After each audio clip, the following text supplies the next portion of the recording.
Bienvenida, bienvenido a un nuevo video, esperando que igual que los anteriores, también sean de muchísima utilidad para conservar nuestra salud. ¡Comenzamos! Muy bien, el día de hoy vamos a hablar sobre lo que son los carbohidratos o hidratos de carbono, o mejor conocidos como azúcares, los cuales son muy importantes en todo régimen alimenticio, incluyendo la dieta de reducción de un servidor.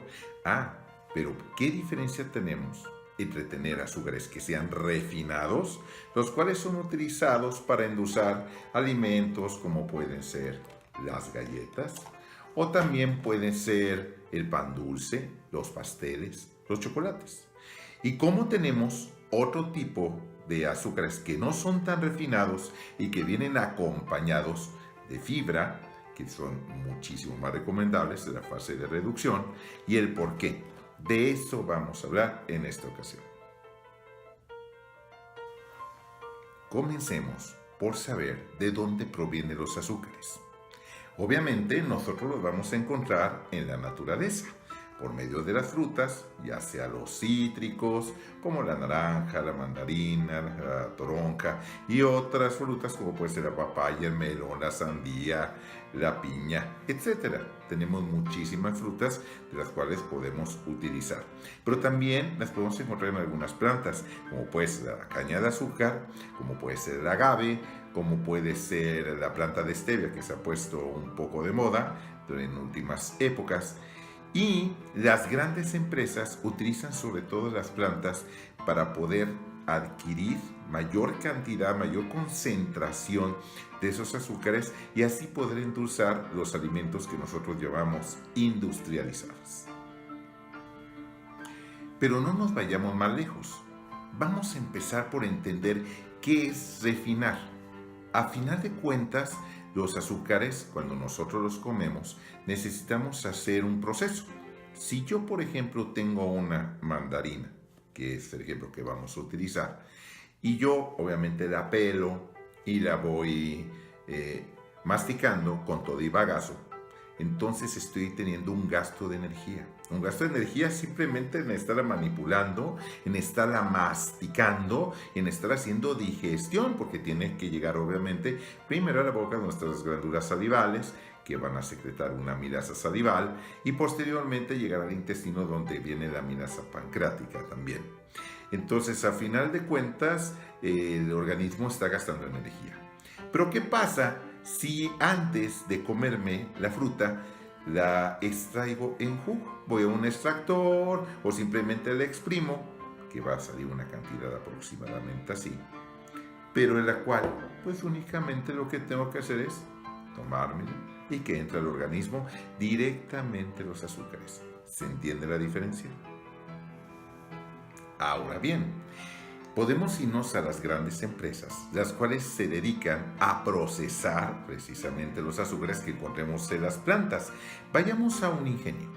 El ingenio es una empresa grande en la cual van a procesar la famosa caña de azúcar.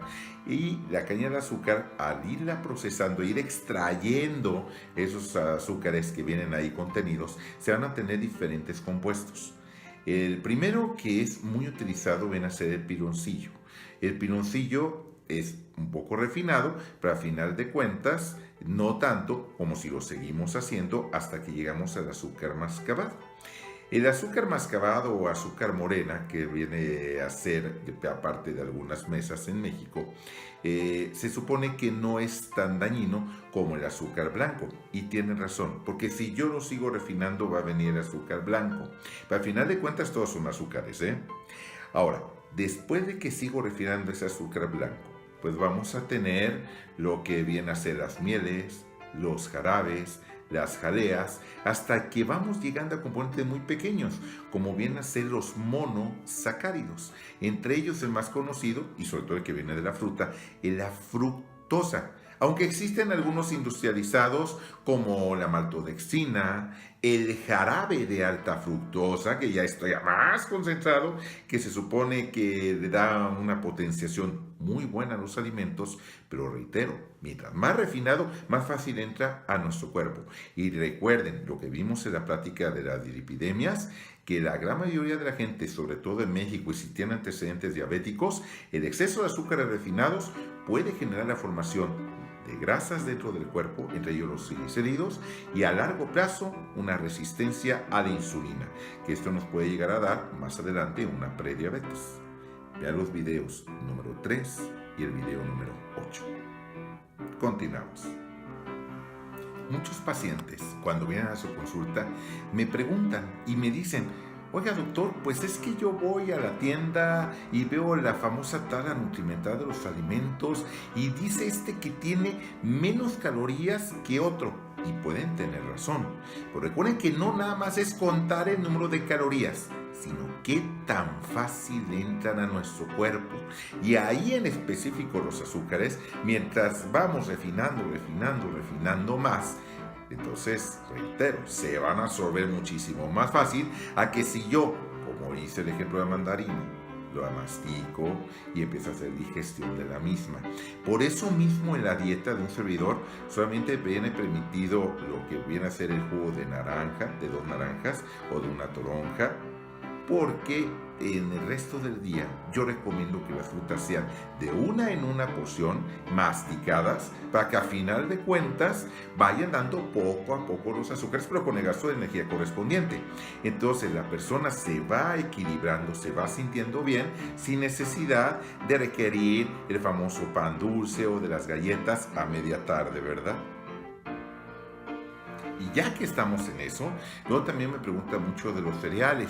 ¿Por qué, por ejemplo, un cereal no se recomienda que ya venga con una barrita en la fase de reducción, o que pudiera venir una avena que yo pudiera disolver para que ya nada más me lo tome como licuado? Pues al final de cuentas es la misma explicación de lo que hicimos con la fruta. Si nosotros hacemos agua de frutas, o si estamos utilizando un licuado que tenga la avena o que tenga la barrita que ya viene concentrada un poco en harina y en huevo, pues obviamente va a tener un mayor poder calórico y sobre todo de absorción respecto a si yo como un cereal como el primero que les enseñé, el cual a final de cuentas es rico en fibra y uno tiene que masticar más para que vaya entrando al cuerpo y esa fibra jala. Y entonces a final de cuentas nos da esa sensación de saciedad, pero sin que tengamos esa absorción de azúcares tan terrible. Incluso también los pacientes me dicen: oiga doctor, ¿y por qué no me puedo comer un cóctel de frutas? Pues al final de cuentas las estoy nada más partiendo, no las estoy haciendo en jugo o en agua de fruta. No, pero no sé si se han dado cuenta que cuando mezclamos frutas, como que se empiezan a hacer más flojitas, se van aflojando. ¿Por qué?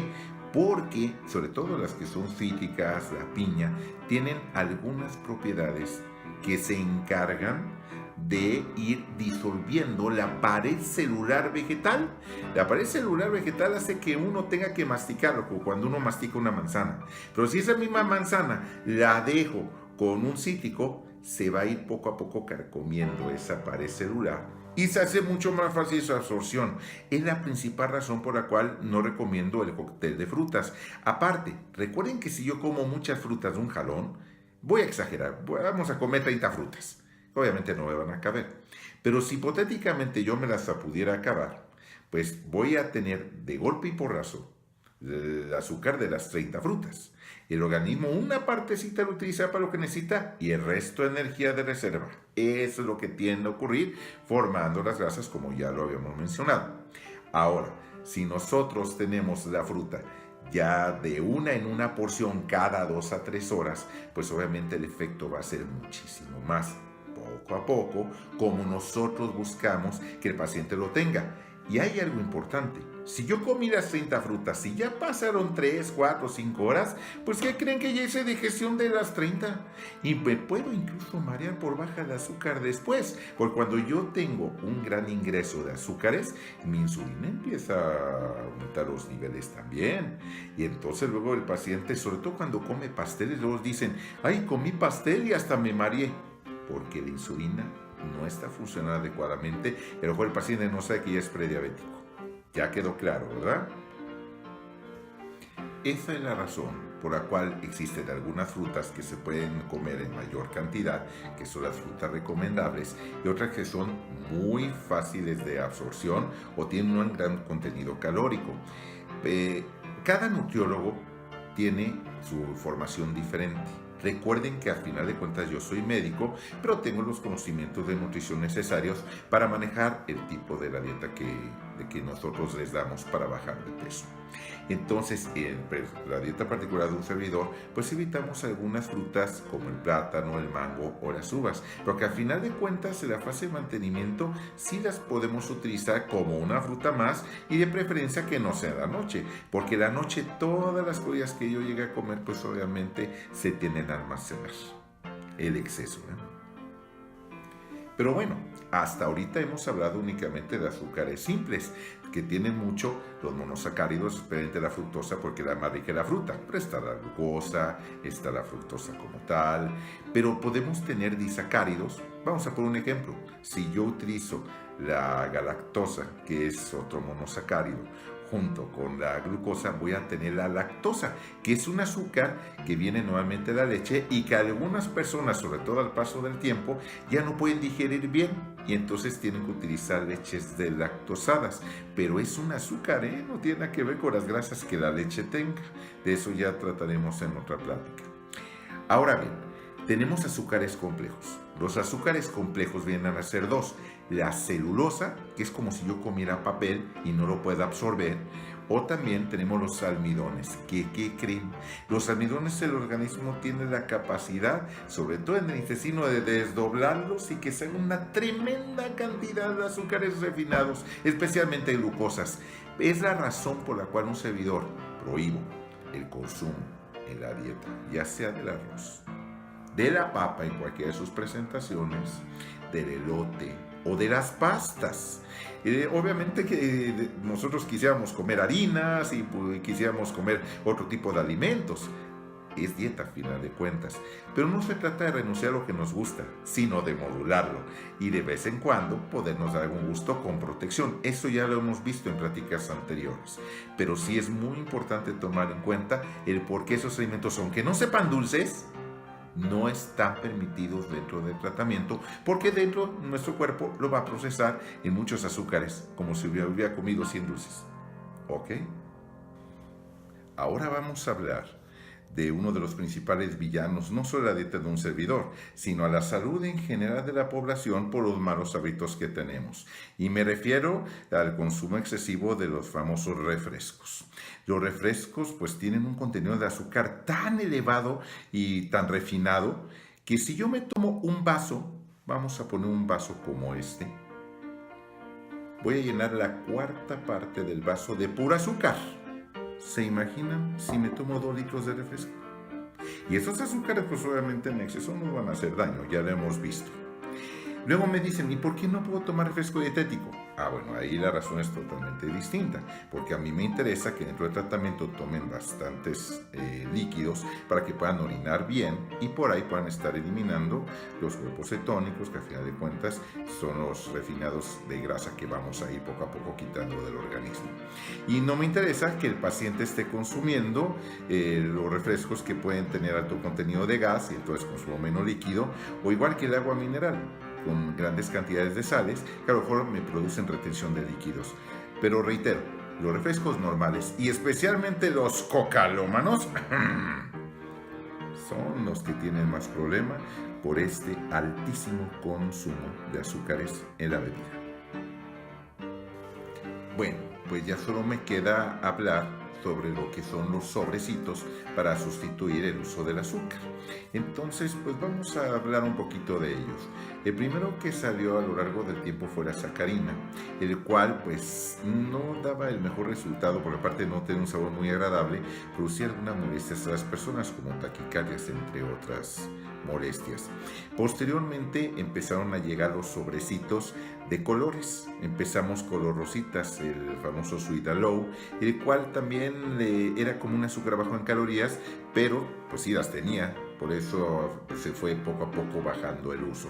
Posteriormente vino un experimento de la Universidad de Harvard, el aspartame, o la marca comercial Nutrasuido Canderel, que fue a partir de 3 aminoácidos, que a fin de cuentas es proteínas, uno de ellos la fenilalanina. Se empezó a mencionar con el paso del tiempo que si producía esclerosis o si producía cáncer, pero ¿qué creen? Que después de estar viendo muchas investigaciones, resulta que es una información totalmente falsa, lo que llamamos fake news, porque es mucho más fácil para algunas empresas, pues, echarle tierra al vecino, que sacar un buen producto uno mismo, ¿no? Entonces no hay nada demostrado en contra de Canderel. Ahora, a mí particularmente no me gusta mucho su sabor, pero eso es una apreciación personal. A mí me gustan más los sobres amarillos, que se los estaba enseñando. El primero que lo sacó fue la marca Splenda, pero que ahora lo podemos encontrar de diferentes marcas. Aquí el principio activo es la sucralosa, y la sucralosa viene a funcionar como azúcar simple a la hora de comerse sabe dulce, pero ya que entra al intestino funciona como azúcar complejo, como la celulosa, que a final de cuentas no la puedo digerir y entonces se elimina por materia fecal. Entonces para mí es el más recomendable de todos y que me da muy buen sabor a los alimentos, ya sea un café o que sea un agua que yo me esté preparando. Ahora, si nosotros vamos a lo que está de moda, que es el stevia y sus presentaciones, pues el stevia proviene ciertamente de una planta, pero a final de cuentas el principio activo es una fructosa, que la fructosa pues viene de la fruta y será más natural, pero pues ya hablamos de los monosacáridos y de que pues al ser muy refinados, si me consumo muchos sobres, pues a lo mejor no voy a tener los resultados esperados en una fase de reducción. Por eso yo le echo más porras, sinceramente, a los sobrecitos que a final de cuentas no se absorban. ¿Ok? Bueno, pues creo que con eso tenemos ya englobado el tema. Recuerden que lo ideal siempre será comer una porción de fruta, que de hecho ya viene las porciones según la fruta de la que estemos hablando en las dietas de un servidor, ya sea que sea de reducción o de mantenimiento, pero de cualquier manera aprovecho para recordarles que las dietas van personalizadas según el historial clínico de cada paciente. Por eso nos tardamos tanto en la primera consulta en conocerlos bien para dar las indicaciones adecuadas, y por eso es un poco más laboriosa y por ello es más alto su valor en cuanto al costo se refiere. Les deseamos que pasen un precioso mes de marzo, que ya estamos en marzo de 2019, ya empiezan los calores, se aproxima la primavera, la cuaresma de este año, pero bueno, sabemos que estas pláticas van a ir trascendiendo los años y se trata de ayudarles para que puedan tener un poquito mejor salud. ¿Por qué? Porque tengo mejores hábitos. Muchísimas gracias por su atención y pues nos seguimos viendo en el siguiente video.